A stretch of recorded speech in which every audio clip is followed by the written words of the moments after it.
what you're getting at is that for years we have over-indexed on performance marketing.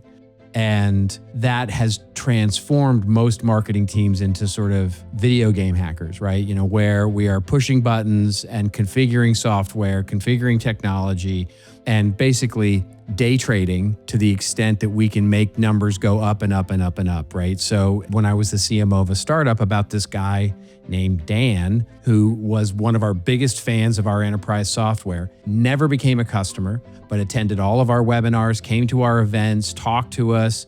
And when I finally asked him, like years into this relationship, like, why don't you ever buy something? And he said, well, because I can never afford you. I don't work for a company that can afford your software. He said, but I love what you guys do so much. I've referred you. And he'd referred us like, $1 million worth of business, but never once entered the funnel and was never once valued as a marketing asset. There is so much value that we create as marketers that will never end up on the bottom of the spreadsheet. Welcome again to the Business of Marketing. I'm A. Lee Judge.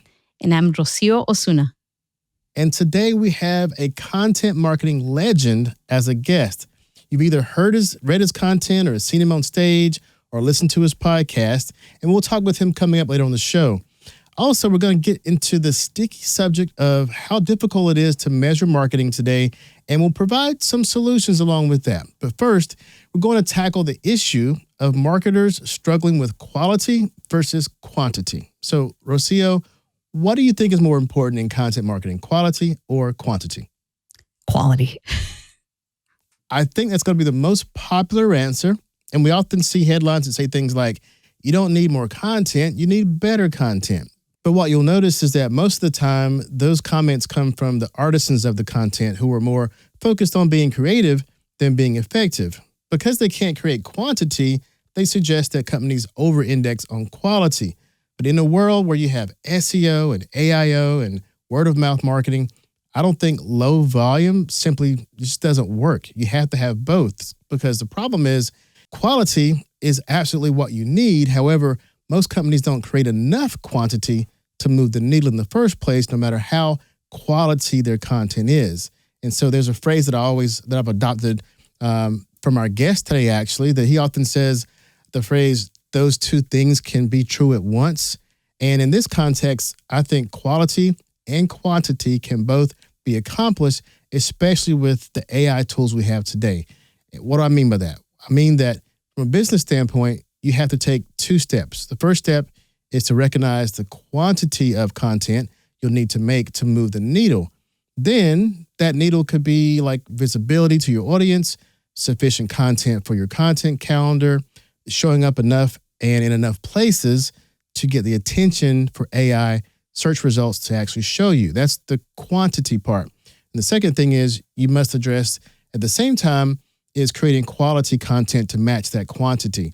And the note is increasing your quantity does not mean decreasing your quality. That's the myth that we've been sold. So when we start with human input and then use AI as a productivity tool and then end with human review, we're able to achieve quality and quantity at the same time. So I know, Rocio, I've been going on and on about this, but I'll end by saying this. So one, before you listen to someone that says you don't need more content, first think about if you have enough content in the first place. Have you reached the bar at which you can afford to not create more content?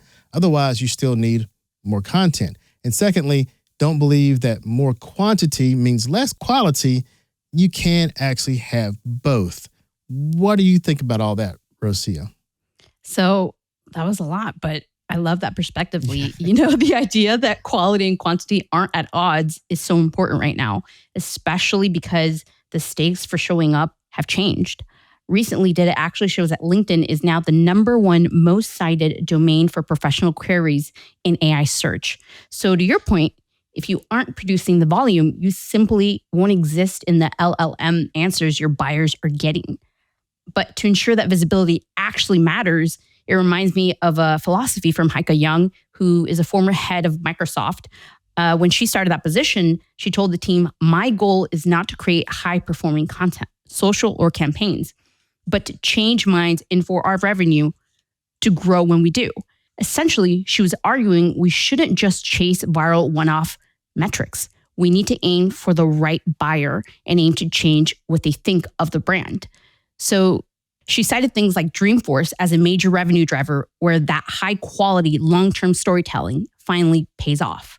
It's the perfect middle ground, Lee.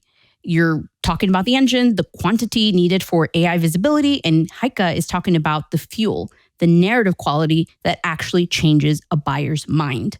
Well, I want to add one more thing to what you said about Heike, because Heike does have the quantity. I mean, we're going to have her on the show coming up soon, I think, and we know her because of her quantity. And she has the quality, but we only know about her because her quality was enough of quantity that we know about her. So, don't underestimate those people who if you know them for their quality, you know them because they did it enough for you to know them for their quality. So, on that note, our guest today has both of those things, a lot of quality and a lot of quantity. He serves as a chief strategy advisor for the Content Marketing Institute. He established the consultancy Seventh Bear to guide global enterprises. He's the author of 5 books. That's a quantity right there that are also quality. And he has over 2 decades of expertise collaborating with marketing pioneers at brands like Salesforce, Roche, and Adidas. So welcome to the show, Robert Rose. Robert, good to see you again. So I want to get straight into some questions here. Sure. And, the marketing world has been kind of crazy upside down, as is the rest of the world. And Wait, what? I have not. You haven't perceived it? This is breaking news to me. What are you talking about? Everything's going so slowly. And so, we're moving at really a slow pace right now. Well, there's something I want to ask you about because that I don't think marketers are talking about. We don't want to talk about it. And I'm forming a viewpoint that's going to be pretty controversial, and I want to get your take on it. Okay. And I think it's time. I like it already. Yeah, here we go. I think it's time for us to pause measurement for marketers. And I know that's a controversial and problematic statement because if you're an employee marketer, you have to report on something just to justify your existence. And if you sell software, then of course you're going to tell the world that you have a measurement solution.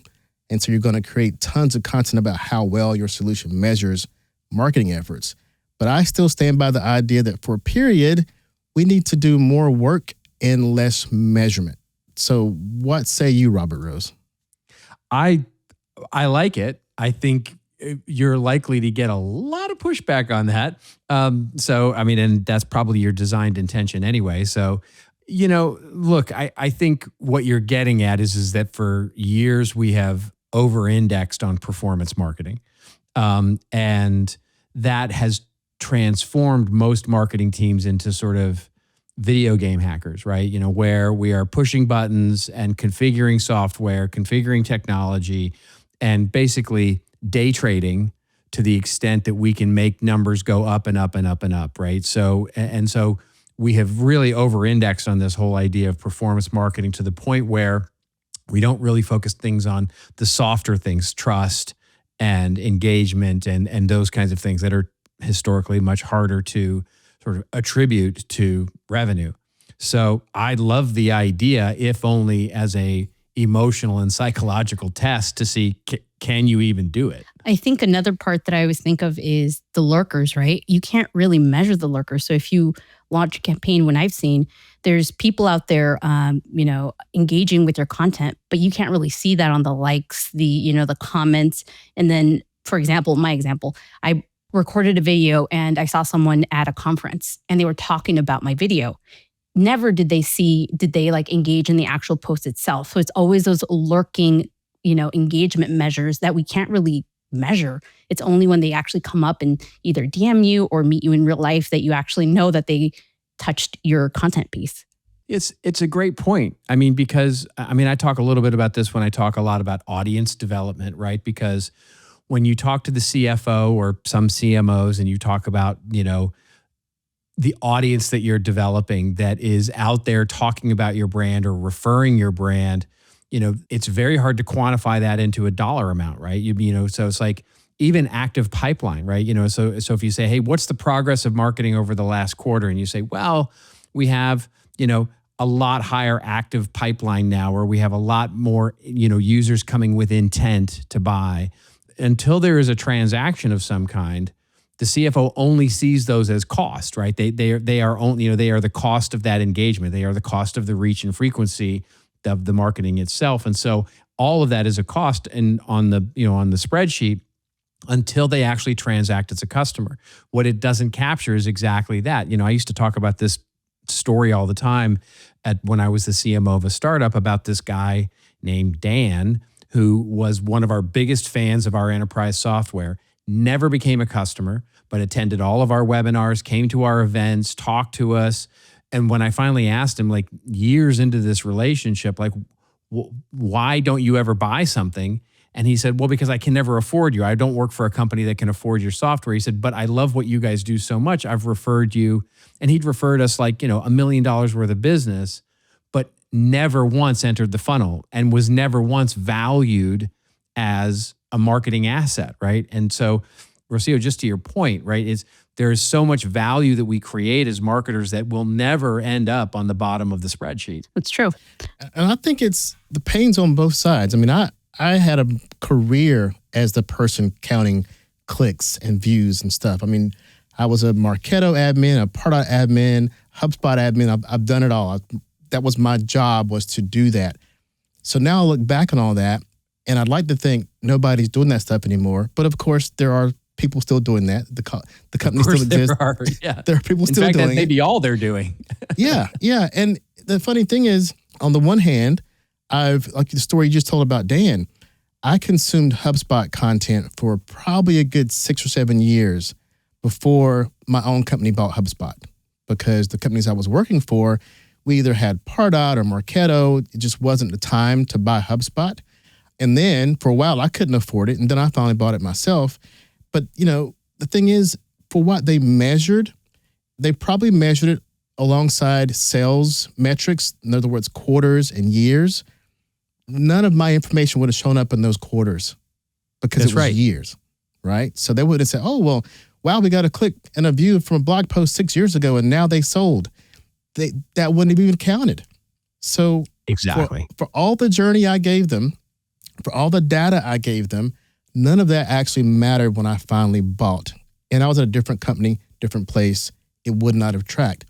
On the other side of that is most of what people do buy, you can't track.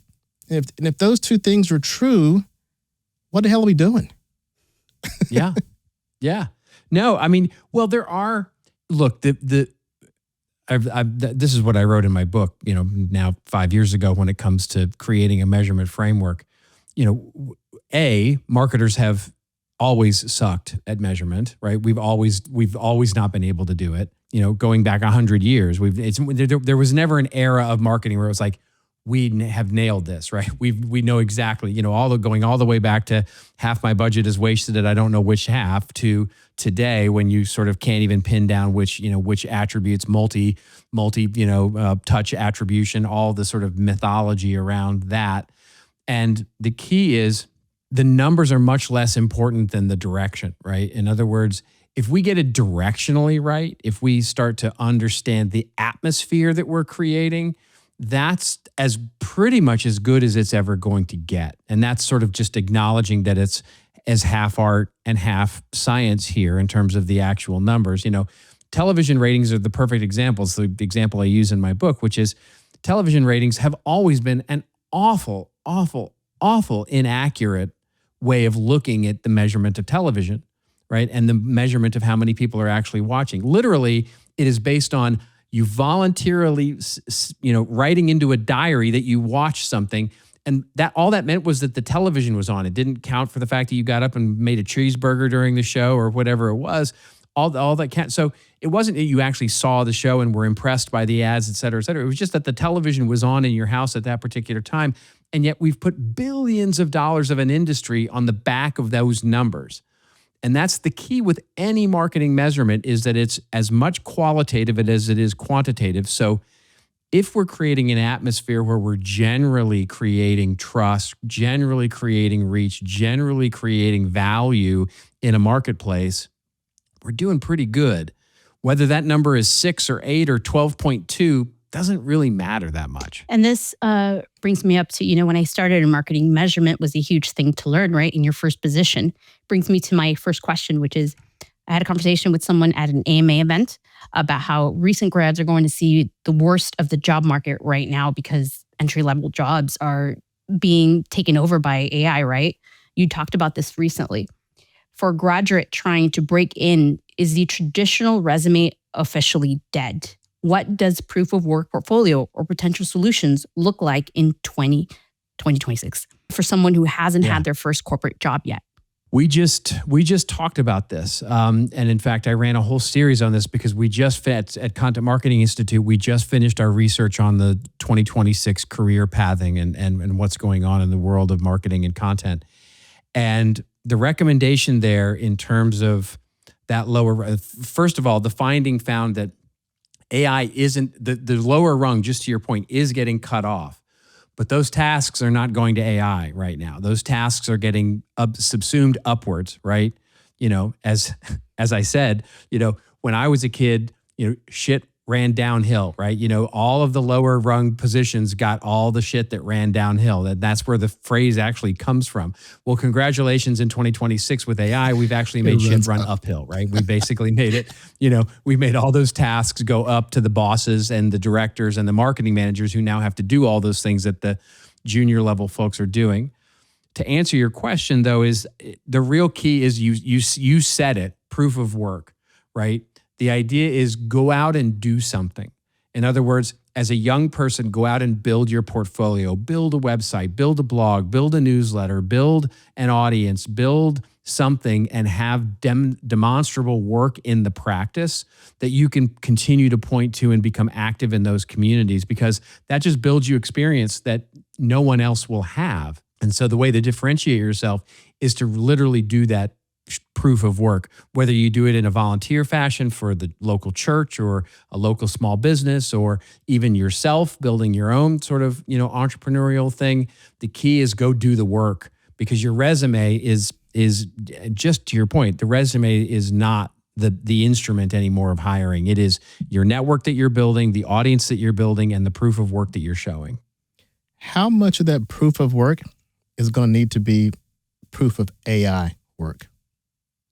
I don't think any of it, to be honest. I think, my take on this is, and I get into debates online with, certain people that will go nameless on this podcast, who will ask and they'll say, what should we be telling young people? And I don't think it's go get good at AI. I think it's go get good at the thing you want to be good at, right? And I wrote this last week in terms of the resume question, which is proficient in AI is the similar thing to computer proficiency was in the 1990s, right? Yeah. Nobody hired you because you were good at Netscape Navigator. Nobody hired you because you could actually, work up and turn on the gateway PC, right? They hired you because you could do something. You can actually do something with it. The same goes for the asking of the AI proficiency. It's like asking for AI proficiency in your job rec is a silly thing, because what do you want them to do with AI? It's like saying being good at electricity, right? So saying what is it that you want in AI is, what do I want you to be able to do? Do I want you to have a good strategy? Do I want you to be able to write great emails? Do I want you to be able to write great copy? Do I want you to design beautiful imagery? Do I want you to be able to shoot gorgeous video, record amazing audio? What is the skill, the output that I'm looking for from you as a skill position? And then, of course, and then go figure out how AI makes you better at that. Or how we can, how proficient you are at letting AI let you be better than that. But I want the task, right? So AI isn't the skill. The skill is the skill. AI just helps perhaps you augment it better. I think the table stakes part about that, though, that AI is just electricity. It's just using a computer. It's table stakes. You need to know those things. That's right. I think that's important that we have to still say it, because some students are so anti-AI, they're anti-table stakes. They're like, I'm going to focus on the craft I came to school for. And that's like saying, I'm going to focus on, being an architect. I don't care about computers and CAD software. I'm just going to focus on drawing buildings without having the table stakes, which AI may be the table stakes they actually need for that job.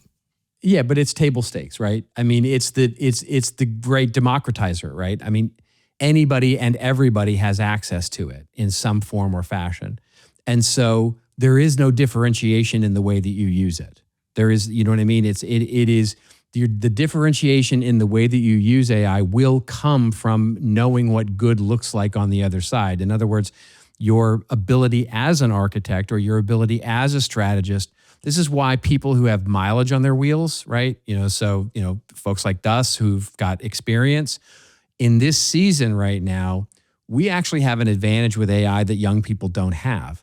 And that's just the reality. It's a terribly unfair reality, but it is the reality that AI in our hands is one thing. AI in the hands of someone who's never done a marketing campaign before is kind of useless. And so that's the real key here is that when we see people getting booed off of stages, that commencement addresses because, they bring up the fact that AI is the industrial revolution, those kids are not scared of AI. Those kids are mad because it's an unfair situation for them right now that the narrative is that they don't matter, right? And that reaction is one that we as business owners and business leaders need to acknowledge, right? That it is an unfair advantage that is facing them right now. And it's not fear of being able to get into it. They know they can get into it. It's anger that the narrative is that they don't matter. The contrast to that, Robert, is the other video that went viral with the young man that graduated and he pulled up his laptop and started to scroll through his prompts of ChatGPT.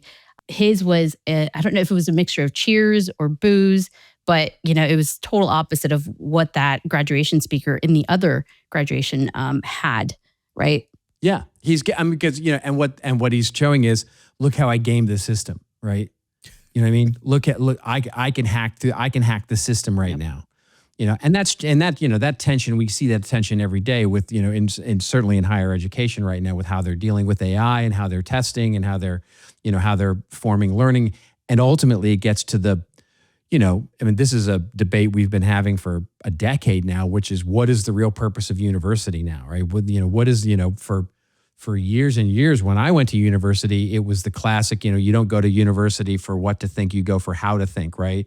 And now but over what's happened over the last decade, universities have really become trade schools, especially in sort of the more knowledge information world sort of, practices, right? Less maybe law, less on medical and, where there actually is sort of a profession to learn. But, marketing for marketers, right? Going to university, marketing, university is a trade school. It's where you go to get Salesforce, certified, HubSpot certified, Google certified, get all certified in the technology and the pushing of buttons, which is exactly the thing that AI is going to replace, right? And so what it's not now is sort of the place where I go to learn critical thinking and where I learn how to do creativity and I learn how to collaborate and look people in the eye and actually work with humans side by side and strategy and learning, the classics and all those kinds of things where the narrative of, well, we should become storytellers or we should become strategists so that we're augmented by AI and all the other stuff.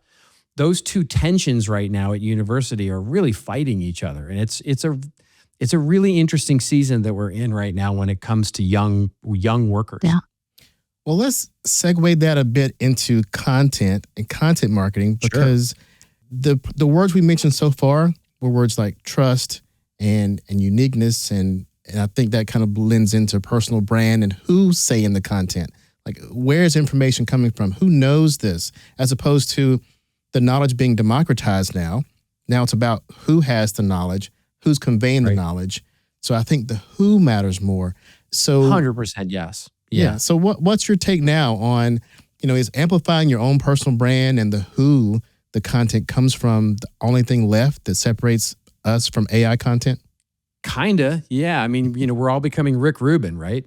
Where, for when we can recognize what really great or excellence looks like is when we can actually make the who matter, right? In other words, when we are masters of our craft in so many different ways, is when, whether or not we can paint or not, we can recognize what great painting looks like. And whether or not we can actually hold a camera and shoot it or use AI to create pictures, we know what great composition looks like. We know what great art looks like.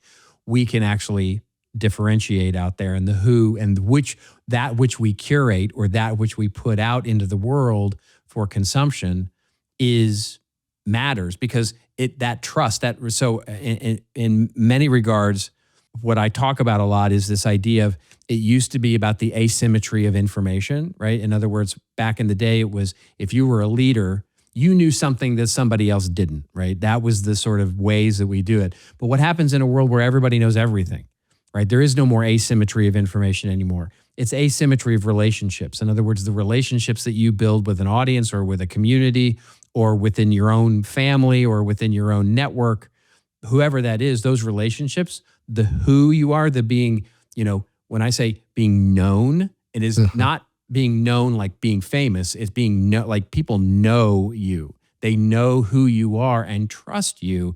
That becomes the most important thing, because that you will become their trusted source of interesting things. And that's all we can, as brands, as people, as thought leaders, as creators, that's all we can ask for. So where does that play into the university? Like, we go there for the knowledge. Yeah. But it really changes it up, doesn't it? Yeah. It does. I mean, there should be a personal brand class. I was having a conversation with this one university professional. I spoke at the South by Southwest Edu, and I was talking to one head of a university there, and he said to me, he said, look, we're really looking at this now. He said, it may be that the nature of universities become the idea of how to interact with each other, right? And basically, it's less about testing on knowledge and learning knowledge, but the point of the university becomes, how do I interact with people, right? How do I actually create relationships and create the ability to have relationships and to mature in those relationships, which is, we can get on a whole other topic about how social media and loneliness and, where that leaves, young people these days. There's a whole pandemic going on around that. But the key is that it changes it in some way. It will fundamentally change the way we look at universities. There's no doubt about it. I was reading a Reddit thread not too long ago, and the discussion was people going to universities. What do I even major in? Like, AI is taking everything over. Like, what do I major in for the next 4 years that's going to actually get me a position if AI is taking everything over? So the hesitation of the new generation going into higher education, what did they do? Right? Like, what is the panic? Because when we went to school, that wasn't a panic, right? We weren't, we majored in English, we majored in journalism, whatever it might have been. It was easy for us. There was never this thing in the back of our head of like, oh, AI is going to take over our job. But that general idea of AI taking over our entire job is something that's sunk into this particular generation going into college now. Yeah. And whether that actually comes to pass or not, certainly the fear of it alone is enough to have us act, right? And so just to your point, when you start thinking about it, like I was having that same person I was having the conversation with, it's like, you start to think about something like mathematics or journalism or medicine or law. And what he was saying to me is, he said, look, the important thing now is not for me sitting in front of my computer and having AI help me through a particularly complex math issue. I can do that on my own. He said, but the key is that if I'm pushing the practice forward, whether it's mathematics or law, what you're doing is you're having peers, human peers, press you, right? On your thinking. And so that collaboration, like having somebody peer review my mathematics paper, or having someone peer review my take on a particular set of laws, or having someone peer review my research paper, is a really important aspect of the advanced nature of universities. And that interaction is just, AI will never be able to have that, right? And the key there is because the magic of working with a peer on a particular problem is the magic of not knowing. You know what I mean? The magic of not, in other words, you wrestling with a problem together and not knowing. AI can't not know. You know what I mean? In other words, that great, amazing brainstorm you have with sitting with someone, right? And you're sitting there and you say something, and what the person goes is, you know what that makes me think of? It makes me think of Star Wars, or it makes me think of some, really interesting, just completely off the wall thing that goes, oh, right, because I can connect that with this theory, and you sort of get to the answer of the problem without actually ever sort of working the problem. AI can't not know. It knows. It can't, like, I don't know. I don't know what's going on. It will always try and know. And that not knowing is a really important part of us becoming the thing that we want to become. Let's look at the other end of the spectrum. We talked about going into school and how that's being disrupted. So what about those of us who are deeper in our careers? And, there are a lot of marketers, and it's almost stereotypical, and where marketers who are losing their positions are becoming consultants. They're getting in our lane. Like you and I have been consultants for years, and we're seeing more and more folks becoming consultants because they had to, because they were maybe pushed out of a corporate job and they have all this knowledge. So what do you think about that? Is it a good time to become a consultant just because you're out of a position? Does that knowledge that you have, is it commoditized? What would you say to someone who's like, you know what? I've been looking for a job for months now. I'm a senior in my career. Maybe I'll be a consultant. The calculus of why you become a consultant or a freelancer, I don't think has changed, right? And and for me, I've been doing this now 20 years. And so for me, it was always, it's the control over consistency. In other words, if you have a job, you're probably making less money than you can make as a consultant, but the thing is you have visibility and consistency. Now, I know there's varying degrees of that in the world of marketing, and tenure and all that sort of thing, but you have a pretty good line of sight of a time horizon line of sight into next month I'll have a job, the month after that I'll have a job, all that kind of thing, right? That's why you get a full-time job, is because you've got that you've got to have your insurance covered, your salary's coming, it's a very, like, I don't identify with my work, or I do identify with my work, but I'm looking for that consistency. Whereas in a control situation where I want to control my life, I want to control if I work harder, I make a ton of money. If I don't work hard, I'm not going to make that much money. You get the control as being a consultant, but of course you lose the visibility, right? As you well know, right? In consulting, you're never more than about 60 days out from complete bankruptcy, right? You know what I mean? Know. It's like, it's not for the faint of heart who like consistency and sort of predictability. And so the key here is that calculus hasn't changed. What's changed is the nature of the way that hiring is getting done now. And, we call it consulting. I don't love the term fractional, but it's definitely a thing now. And it's, it used to be freelancers were very junior level freelance tasks. Well, that idea of freelancing has now moved all the way up to the CMO's office, where you can actually have freelance CMOs who only give you part of their time for leadership. I think that's only growing and growing and growing, and sort of, with the gig economy and all of those kinds of things. So I think it's a huge opportunity for, if you look at it through the right lens and you have the appetite for risk that you need. And I think in many ways, it just continues to expand with the way that, business is operating these days, and with AI, to be honest, and how it's actually, helping scale some of those people who are really good at their jobs. The biggest challenge I see is you've got somebody with a college graduate with 2 years of junior level marketing at some big company under their belt, and then they quit, and then all of a sudden now they're fractional CMO, right? It's like, it's like seeing the 25-year-old life coaches out there. It's like, okay, no, right? So it's just like, settle down a little bit. So to Lee's point, I'm one of those perfect examples.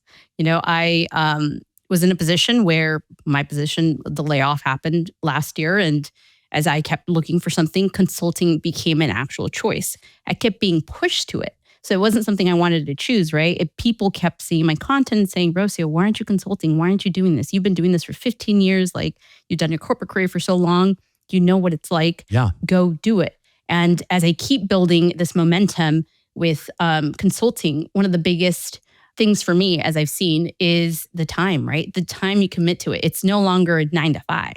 You're 9 to 5, 5 Right. to 10. So time is perceived very differently when you own your own business. And it's interesting that you both have been doing this for so long, and you've done your corporate careers, and seeing the dichotomy between those two and someone that just started, it's very it's very admirable, for me to learn from other people, to see the mistakes, to talk to other people that have been consulted for such a long time and just gain their experience as someone that just stepped into this role. Yeah, it can be very rewarding. Like you said, you have to stop compartmentalizing work and life, right? I mean, as a business owner, it becomes your life. And so, the beauty of that is if Monday you feel like going to the movies, you go to the movies on Monday, right? The bad side of that is you're probably working Saturday and Sunday. You know what I mean? It's like, so those are the trade-offs that you start to make. One interesting fact that is fascinating is that freelance world, that world of fractional, is actually bleeding into the employment. With the numbers, when we did, I mentioned that CMI research study that we did, we found that 1 in 5 full-time marketers at manager and above are also working as a consultant. In other words, they have a full-time job, but they also have now they're not doing it for the money. What most of them are doing, when you ask them why they're doing it, they're not doing it for a supplemental income. And in fact, most of them are making somewhere less than $5,000 a year doing it. What they're doing is all the way back to what we started with, where we talked about the proof of work, which is they're keeping their network warm, they're keeping their skills sharp, they're actually doing the work that they don't get to do in their day job, and they're basically doing it because they're trying to keep as a marketable asset out there. So it's a fascinating thing where, 1 in every 5 people on a large team, 20% of your team got more clients than you. I want to make a comment to the employers who just heard that. And my story was that I always had a side business while I was in corporate. And through 3, maybe 4 jobs, the first 3 were totally cool with it. They knew it, and I thrived. They kept giving me raises and new positions, and they hated to see me go. It always worked until the last employer who had a problem with it. And that was an employer that I finally quit. Yeah. And all the others, I resigned each one of them, and they got me back by increasing my salary or something. They got me back somehow or another. Every one of them also became a client after I left them. Right. And because they were always supportive of whatever I was doing on the side. Always. Yeah. And the one that wasn't was the one that ended up paying me twice as much to do training after I left for another 6 months because they weren't cool with it. And that's a huge piece of it, is that we have seen skills development training, soft skills training, those budgets within corporate environments have just evaporated. And what it has done is it has really bred not disloyalty, but basically there's a term that was going around for the last 6 months called job hugging, right? Which is this thing where, because of all the layoffs in marketing, you see a lot of young marketers especially sort of, doing what's called job hugging, where they're like, they're staying in their job, they're keeping their head down, they're just working on it because, blah, blah, blah, blah, blah.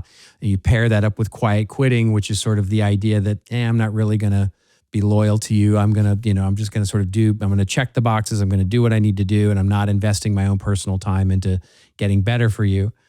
And a lot of that sort of cultural change that has happened over the last, really since COVID, let's call it the last 6 years, what we have seen is that the lack of developmental investment into marketing teams and the view that marketing people are literally just cogs in a wheel that we can replace at any time because all they do is push buttons and get HubSpot certified and, become, marketing automatons, is really devaluing the marketing team over time because it never gets any wiser, right?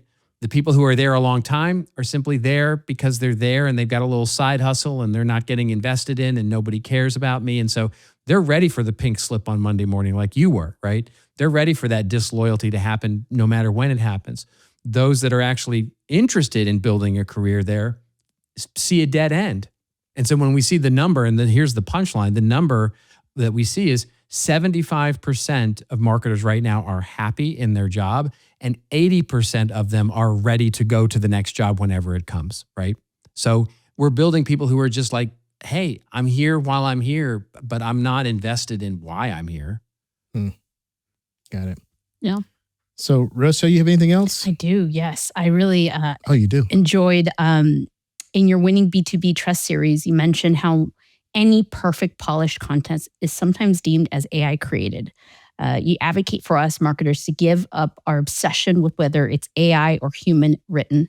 Instead, your solution is to leave in what you call the brand's pointy bits, a scientific term. I love the idea My of technical term, yes. I love the idea of leaning into those pointy bits to prove a human is behind the curtain. But from a strategic lens, is the threshold where pointy becomes unprofessional? How do you coach brands to find the line between authentic, quirky, and losing that of a conservative C-suite? It's a great question, and the answer is very carefully, and it's a very human sort of exercise, right? It is that sitting in the not knowing, right? It is really working that out with your team and figuring out how pointy do we want to be, right? Do we want to come out like Lee does and say that, we should take a pause on measurement? That's a pointy bit, right? That's Pointy a bit. cool, interesting, provocative conversation to have. Because of course he doesn't mean end measurement. Of course he doesn't mean that, right? He means something very different from that, but it's a way to start that conversation with the idea, like, let me be provocative and throw out a provocation to the marketplace and see, let's have that conversation. And so the answer as to how is carefully, right? Figuring it out.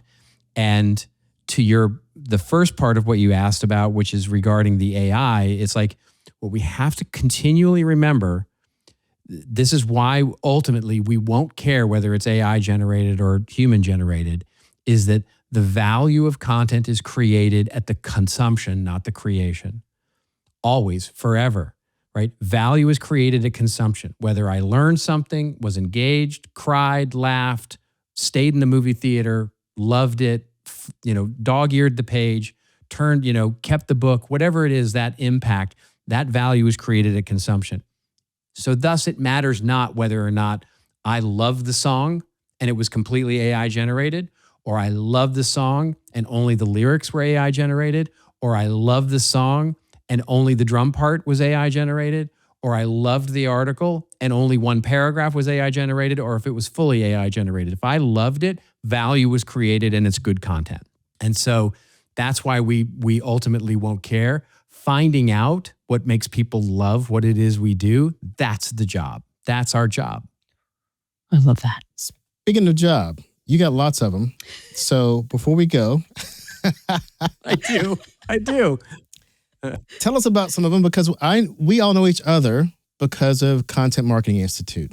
And so that's how I met you. And then Rocio met me there last year. And so tell us about your work with that, Seventh Bear, and everything else that we would need to know to contact and work with Robert Rose. Well, aren't you sweet? Aren't you sweet for just not, just like T-ball, right? You just put it right there on the tee, and I'm like the little toddler who's coming up with the big bat. Content Marketing Institute, I'm still serving as the chief strategy advisor there, which basically means I'm helping to host Content Marketing World. I'm helping to curate the educational platform, which is Content Marketing University, and all the things that we're doing around content marketing. And then I have my weekly article, my column that I write every week, which is where, we talked a little bit about that even on this show. Then Seventh Bear is my consulting firm. It is, everything, where I'm resisting the word fractional. And basically I'm working with, usually these days, it seems I'm working with more startups. I'm working with more mid-sized and smaller companies, and then the occasional enterprise company on something regarding marketing. In many ways, I'm working on content strategy. In some ways, I'm working just on general marketing, everything from media buying to, help with the strategy to literally getting content up on the website. Basically serving as a marketing leader as part of an ongoing team. And very much enjoying all of the different aspects of that, because as I like to say, 6 years ago, my 90% of what I did was in PowerPoint, and now it's maybe 5% in PowerPoint. I'm actually back to doing the work, which I really, really, really missed. And so I'm loving I'm loving the consulting work that I'm doing now. Awesome. Well, Robert Rose, it is a pleasure to have you. As we mentioned earlier, so much. we have a I almost said sweatshop. That's not good. We have your coat being sewn in the back, making your three timers jacket for That's being right. on I think it's at least 3, maybe 4, but the business of marketing. Green jacket, right? It's Leatherman's going to be a jacket. green jacket for the. Yes, the hex color is 99CC33, Content Monster colors. Only a marketer knows the hex number for his brand I'm a little colors. worried about you that you actually know the hex. I thought you were making it up, but I think you actually do know. No, it is exactly 99CC33. That is the green of Content Monster. But yes, it'll be that color green with a big BOM. It says Robert is the bomb, business of marketing. I'm the bomb. There we go. It's on video, so it Love has it. to happen. Oh my Yeah, God, it has exactly. happened. It It's might, on I'll the bring internet. to It you. must be true. Yeah. Yeah, it'll be great. I'll bring it to your content marketing world. Nice. All right. Well, thanks again, Robert, for joining Thank you us. so much. Thank you. Any perfect polished content is sometimes deemed as AI created. You advocate for us marketers to give up our obsession with whether it's AI or human written. Instead, your solution is to leave in what you call the brand's pointy bits, a scientific term. Thank you, Robert Rose, for being on the show. my technical Really term, yes. appreciate all the great insights. Catch you next time. Bye. Human is behind the curtain.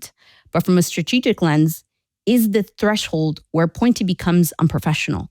How do you coach brands to find the line between authentic, quirky, and losing that of a conservative C-suite? It's a great question, and the answer is very carefully, and it's a very human sort of exercise, right? It is that sitting in the not knowing, right? It is really working that out with your team and figuring out how pointy do we want to be, right? Do we want to come out like Lee does and say that, we should take a pause on measurement? That's a pointy bit, right? That's Pointy a bit. cool, Oh, yeah.